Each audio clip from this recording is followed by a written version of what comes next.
Recuerden que una característica del análisis que estamos haciendo es que siempre va a ser periódico el voltaje y la corriente y van a tener la misma frecuencia angular. Esto ya lo hemos visto, no me voy a detener mucho en ello.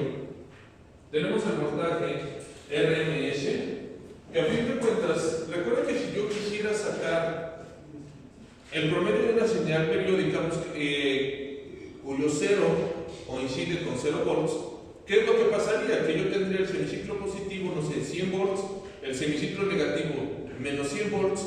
En el momento en el que yo sumo ciclo positivo y ciclo negativo, pues ¿qué pasa? Que pues, da cero, y en realidad no da cero. Si ustedes meten la mano a toma corriente, no van a sentir 0 volts, van a sentir algo, y eso es un voltaje efectivo. Así como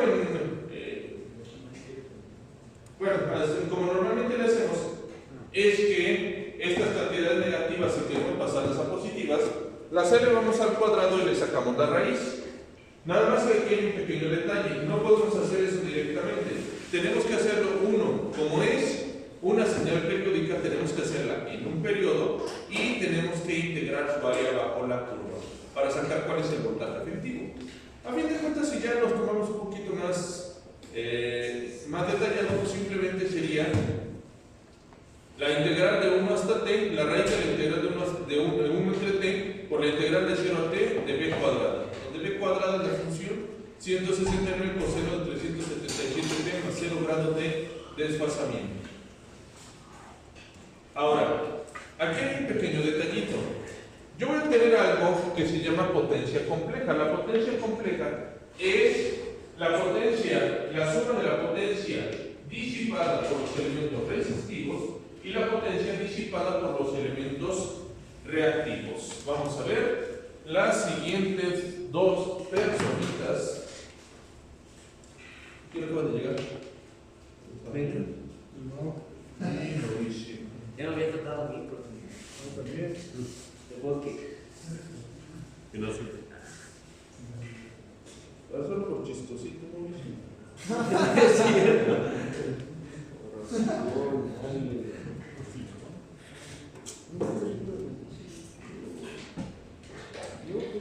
Dime las unidades de la potencia promedio, de la potencia compleja y de la potencia reactiva. Las unidades en el sistema internacional. ¿De la potencia qué y la potencia qué?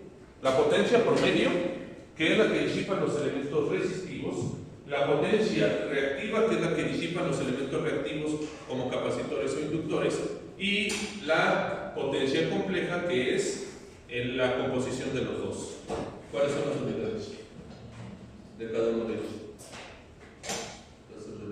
Preguntas elevadas. ¿Es pregunta? No, si es preguntas elevadas. ¿Cuál?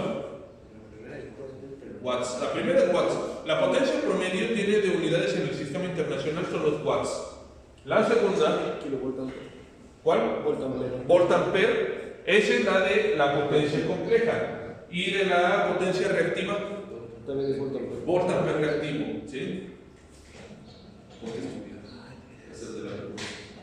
Entonces, aquí nosotros vamos a tener dos componentes. Si ustedes se fijan, la figura matemática que estamos utilizando se llama fasor. El fasor, sí, recuerden que esto es el pico máximo y esto es el ángulo. Si nosotros tenemos, por ejemplo, 160 coseno de 377t más 0 grados de desfasamiento, entonces sería 170 con un ángulo de 0. Esto de aquí es una cantidad compleja, porque a fin de cuentas esto es una coordenada polar. Vamos a ver. La segunda personita que está. A ver, Mónica, recuérdame. ¿Qué tipos de coordenadas tenemos en un plano cartesiano? Tenemos coordenadas polares que yo ya les había dado. ¿Qué otras? ¿Rectangulares? ¿Qué otras? Esféricas y cilíndricas. Ajá. Entonces nosotros aquí tenemos que esto es una coordenada, a fin de cuentas esto es un fasor, esto es una coordenada polar. Y la composición, recuerden que si nosotros trabajamos en corriente directa, la potencia es V por I. Pero en este caso sí tenemos que considerar sus ángulos correspondientes. ¿Qué pasa cuando yo tengo aquí un asterisco? Por ejemplo, es B por I asterisco. Es el complejo conjugado. Es decir, al ángulo de la corriente yo le pongo un signo menos. Bien. Entonces, esto va a ser muy importante para lo que ahorita les voy a explicar. Esto es cómo se compone la potencia compleja. Tendríamos el pico máximo del voltaje, el pico máximo de la corriente sobre 2. ¿Por qué sobre 2? Porque aquí estamos manejando valores pico. Si yo estuviera manejando valores RMS, ya no sería necesario este sobre 2. ¿Por qué razón? Porque aquí está. Aquí está. Porque a fin de cuentas nosotros tenemos multiplicación de raíz de 2 por raíz de 2, pues simplemente sería 2. Y luego, bueno, tenemos la diferencia, que esto de aquí vendría siendo el factor de potencia, el coseno de θB menos θi más la componente reactiva, y tenemos P y Q, ¿sí? Potencia promedio, potencia reactiva, como ya lo vimos hace un momento, la unidad de en el sistema internacional son los watts, estos son voltampere reactivos, y la unidad de la potencia compleja son los voltampere. Bueno, la potencia promedio, que la podemos sacar de esta manera, ¿sí? Es la parte de que solamente disipan los elementos resistivos. En teoría, lo mejor sería que toda la potencia compleja se convirtiera en potencia promedio, porque significa que no estoy desperdiciando nada de la señal. Aquí tenemos esta tablita, que de hecho también viene una muy similar en su formulario, donde tenemos todo lo que necesitamos. Tenemos la potencia promedio, potencia reactiva. Esto de aquí es muy importante, que es el valor absoluto de la potencia compleja. ¿Qué es lo que necesitamos? ¿Para qué necesitamos saber esto? Porque a fin de cuentas esto es lo que mide, ahora sí vale la redundancia, mide el medidor de nuestra casa. Si ustedes observan, en realidad no nos está midiendo las componentes de desfasamiento, por lo cual en nuestra casa no sabríamos cuánto es el factor de potencia que tenemos. Ahora, ¿hay problema con eso? No. ¿Por qué? Porque generalmente todas las cargas que manejamos son cargas resistivas. Los focos o cargas inductivas muy leves o capacitivas, como serían, por ejemplo, las balastras electrónicas para este tipo de lámparas o para las lámparas LED. Oye, pero es que yo tengo motores como la lavadora, el refrigerador. Pues fíjate que a fin de cuentas el refrigerador funcionará que 5 minutos cada cuarto de hora. Entonces en realidad funciona muy poco tiempo al día. También la lavadora funciona una vez a la semana cada que lavas tu ropita. Como ustedes sí lavan su ropita, así como debe ser.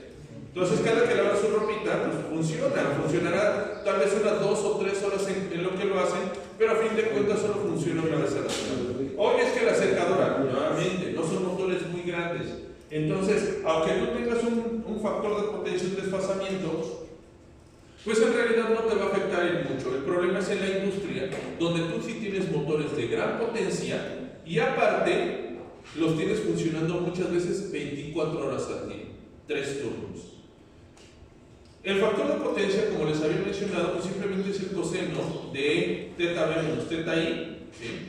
Y a fin de cuentas, nosotros vamos a ver que tenemos un factor de potencia en retraso cuando θB menos θi es mayor que 0 y en adelanto cuando θB menos θi es menor que 0. Pero a fin de cuentas, esto nada más nos sirve para saber qué tipo de carga tenemos, porque en realidad como el coseno es una función par, no importa si es negativo esto que está aquí adentro, el resultado va a ser positivo. Entonces, ahí es donde empieza algo bien divertido. Si yo tengo, por ejemplo, un sistema donde yo tengo una carga inductiva, obviamente al tener una carga inductiva siempre tengo una componente parásita resistiva, no lo puedo evitar, es la propia resistencia de la lámpara. Pero generalmente esas cargas son pequeñas. Entonces, ¿qué es lo que va a pasar aquí? Yo tengo esto de acá, tengo mi fuente de alimentación, que puede ser trifásica, monofásica, bifásica, lo que ustedes quieran. Tengo la impedancia de la línea, y ahí viene otra pregunta. Vamos a pasar lista. A ver, bueno. ya contestaste, dirías, medio camino. Sí. ¿Qué son los parámetros distribuidos? Pero piénsale lo que, a los que acaban de llegar todos sus estudiantes. A ver, Eduardo Cedillo ya llegó también Saavedra.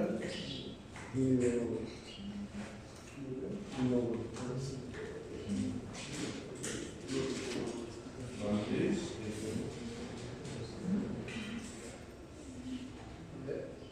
Que ya llegaste, papá, y ni me avisaste para ponerte tu asistencia.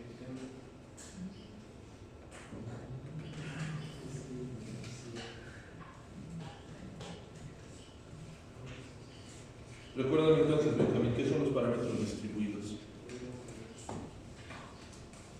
No, papá, no le busques.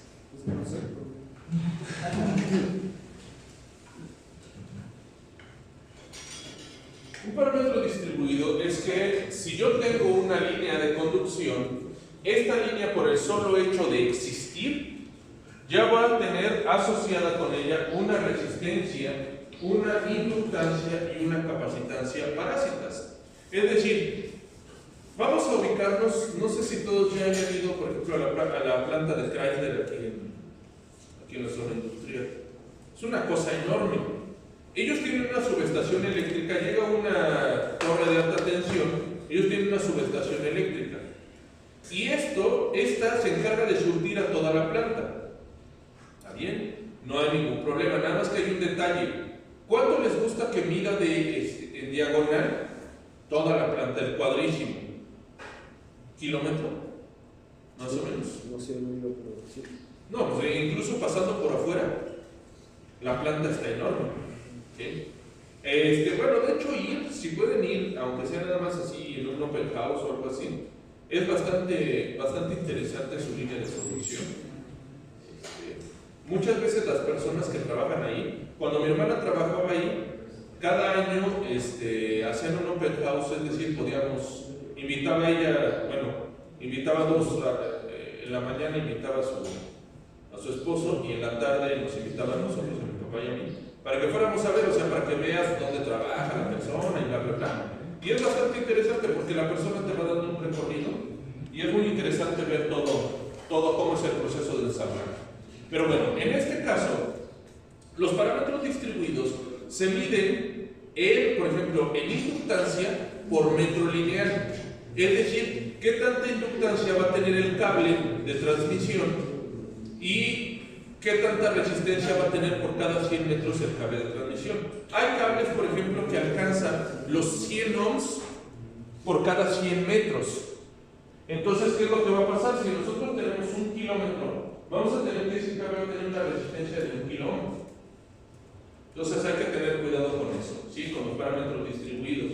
Es decir, fijarnos bien, en primera a la hora de hacer el cálculo, porque hay una resistencia de 1 K con un inductor, no sé, de 10 milihenries, que me produzca el cable por solo hecho de existir, va a hacer algo considerable y se va a disipar ahí bastante potencia. Entonces nosotros tenemos que aquí tenemos una carga inductiva, la cual me va a mover el factor de potencia en retraso. ¿Qué es lo que va a pasar aquí? Yo necesito de alguna manera, no sé cómo todavía, necesito que esta potencia reactiva sea compensada con algo. Ya habíamos visto en una clase anterior cómo eran las multas y todo en cuestión de la CFE, pero también pues, yo puedo aprovechar mejor la energía incluso aunque no me multen. ¿Cómo se le hace? Pues si tenemos el inductor, su análogo es el capacitor.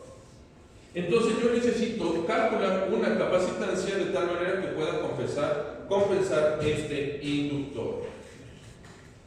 Si yo me voy a formulazos, yo tengo que a fin de cuentas podría aplicar esta fórmula de aquí, pero aquí ¿cuál sería el problema?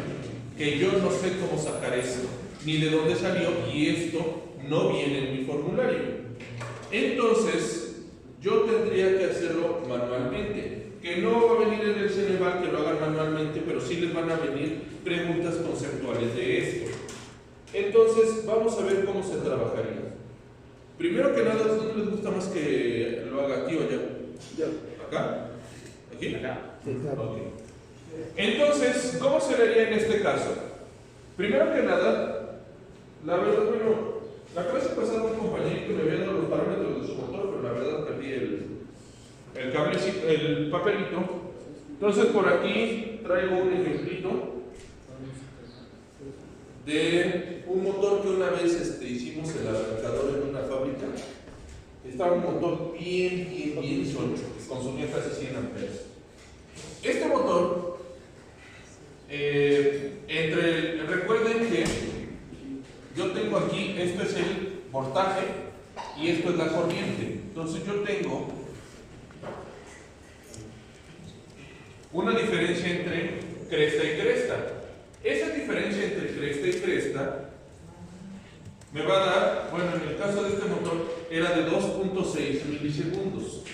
Entonces, ¿qué es lo que va a pasar? Yo sé que la frecuencia de esta señal son 60 Hz, lo que significa que su periodo son 16.6 milisegundos.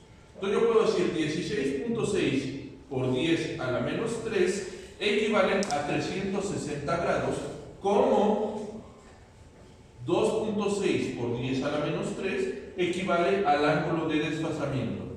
El ángulo de desfasamiento para este ejemplo es de 56.4 grados. ¿Eso qué problemas traería? Bueno, vamos a ver. Si yo calculo el factor de potencia, entonces sería el coseno de ese ángulo.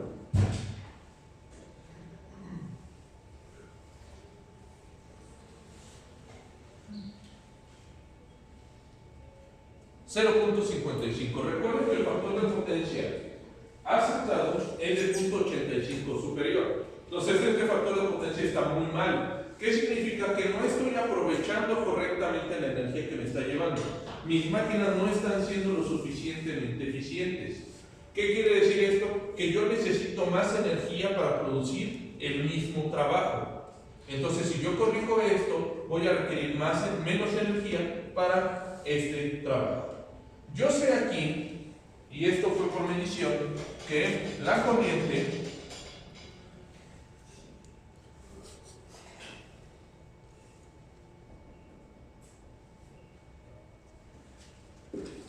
estaba de la siguiente manera. Entonces, ahí tenemos un problema bastante grave. Habíamos dicho que si esto era menor que 0, pues íbamos a tener ahí un factor de potencia en atraso. Oye, pero ¿por qué aquí te lo pusiste positivo? Porque fue medido. Pero ya a la hora también de medir la corriente y el voltaje, fíjese que en realidad sería 0 menos 56, que me daría exactamente lo mismo, un factor de potencia de 0.55.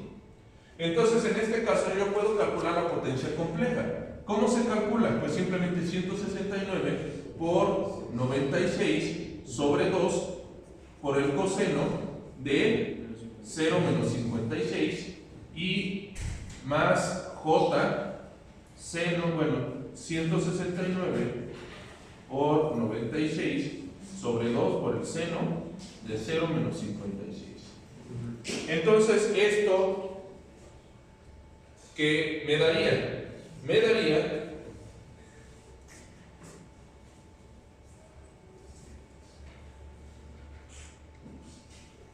¿Ese voltaje y esa corriente están en RMS? está en el pico. Ajá. Si estuviera en un RMS, la fórmula no se divide entre dos, se multiplican nada más los valores. Entonces, en ese caso, oye, ¿por qué le pusiste ahí el signo positivo? Si a fin de cuentas el 0 de 0 menos 56 es negativo. ¿Por qué? Entonces, yo ya puedo hacer mi triangulito de potencias. Yo tengo una amplitud de un cateto opuesto, este es el ángulo de 6756J y este es 4489. Entonces ahí yo veo que tendría un ángulo de 56, pero ahí tengo un problema. Yo lo que quiero es corregirlo, vamos a suponer, quiero corregirlo a 0.9. Entonces 0.9 es el arco coseno de 0.9 son 25.84 grados. Entonces, ¿qué es lo que pasaría? Que yo ahí lo que necesito es que en lugar de ser este triángulo, sea ahora un nuevo triángulo donde esto siga siendo lo mismo, 4.489, pero ahora esto baje a ¿qué cosa? Yo tengo 4.489, tengo la tangente del ángulo, esto es igual a cateto opuesto sobre cateto adyacente. Cateto adyacente por la tangente del ángulo, esto es igual a cateto opuesto. Cateto opuesto, esto es igual a 4.489 por la tangente de 25.84. Entonces el cateto opuesto ahora es de 2.174. ¿Qué quiere decir? Que la nueva potencia compleja necesitaría ser 2.174 su componente reactiva. 2.174 volt ampere. Pero si fue 25, ¿El quién? 25. Porque tú puedes decir, por ejemplo, yo ahora quiero tener un factor de potencia de 0.9. Entonces el arco coseno de 0.9 es 25.84. Es 25.84. Entonces, yo ya tendría que mi nueva potencia compleja es S. Esto es igual a 4.489 más 2.174J. ¿Sí? Entonces, ¿qué es lo que pasaría ahí? Yo ya tengo mi fórmula de la potencia compleja, que es simplemente S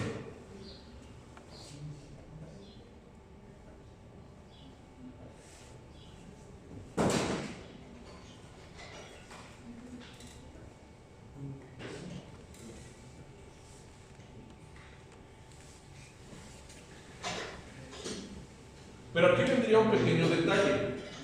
Yo lo que necesito hacer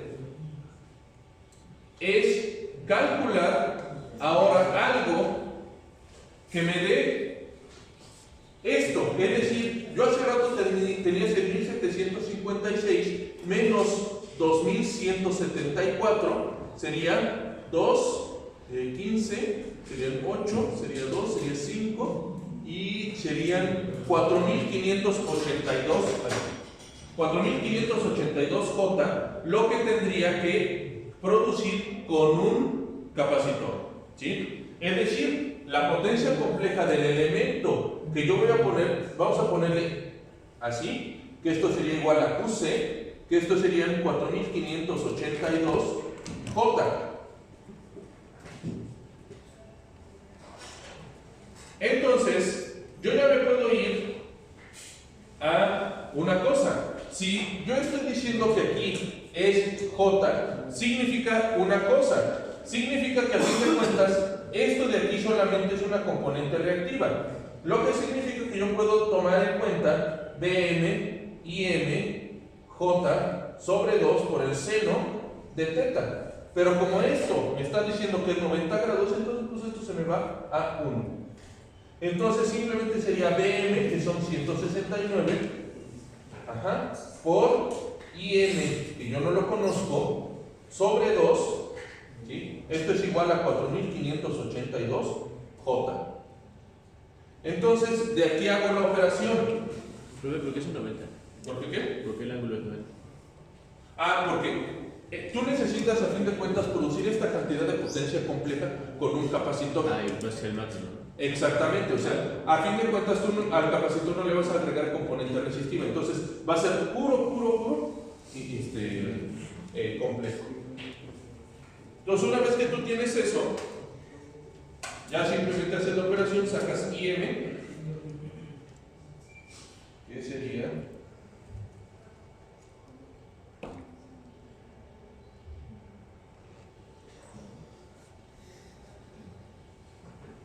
54.22.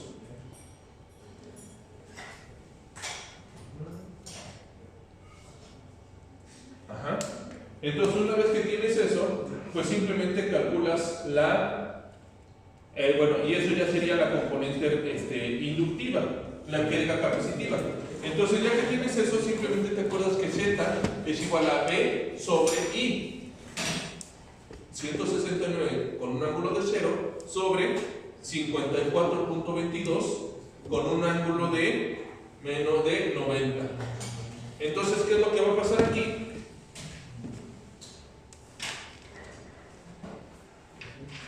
Que a fin de cuentas yo voy a tener